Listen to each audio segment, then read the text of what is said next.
কেন? আমার কি দোষ আপা? আপনি তো আমার পানির সামনে আইছেন। চোখে দেখিস না? অন্ধ নাকি তুই? যেখানে সেখানে পানি ঢালছিস কেন? হ্যাঁ, আমি অন্ধ। কি করবি তুই? তুই আমার পানির সামনে আইছিস, আমার কোনো দোষ নাই। কি করতেছেন? ভাইকে না আপা। কারা? এখন চিনতে পারছিস? সকালের ওই মায়েরা না আপনি? আমি সকালের ওই মেয়েটাই। কি বলছিলি জানি? হ্যাঁ, গার্মেন্টস কর্মী, ছোট লোক। আর কি কি যেন বলছিলি?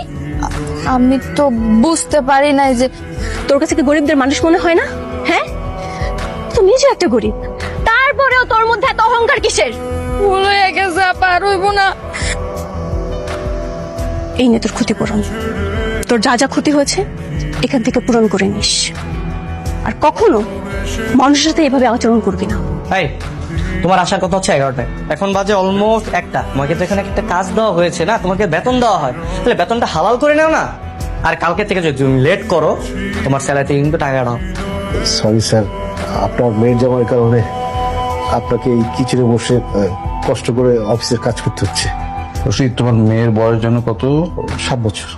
মেয়েটা আর কয়দিন পরে বড় হয়ে যাবে তো, তুমি তো বোঝো মেয়েদের আবদার। স্যার, আজ ওনাদের একটা অ্যাপয়েন্টমেন্ট ছিল। Please sit down. আমরা স্নেহা গ্রুপ অফ কোম্পানি থেকে এসেছি। আমাদের ভারপ্রাপ্ত এমডি জনাব ফিরোজ আলী। তোমাদের চেয়ারম্যান আসেনি কেন? স্যার, উনি একটু লন্ডনে গিয়েছেন।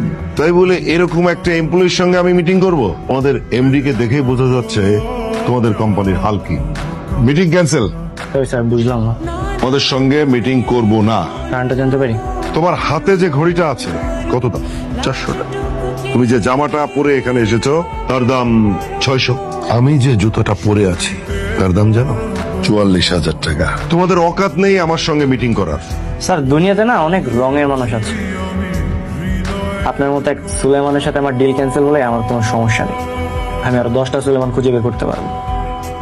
আপনার সাথে আমার একটা জিনিস খুব ভালো মিল আছে, আপনি গরিবদের হিট করেন আর আমি বড় লোকদের।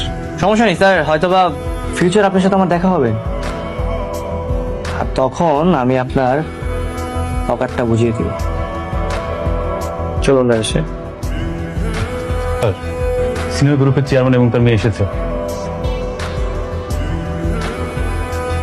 আপনারা? আপনি আমাদের এমডি সাহেবকে বলেছেন আমরা নাকি রিজেক্ট, শুধুমাত্র কি আমাদের এমপ্লয়ি ব্র্যান্ডের পোশাক পরেনি, ব্র্যান্ডের ফোন ইউজ করেনি এর জন্য? ইয়েস, ফিরোজ। আর যে স্ট্যাটাস, তার সঙ্গে মিটিং করা যায় না। Very low class. বাট আপনি নিজেই তো সুপার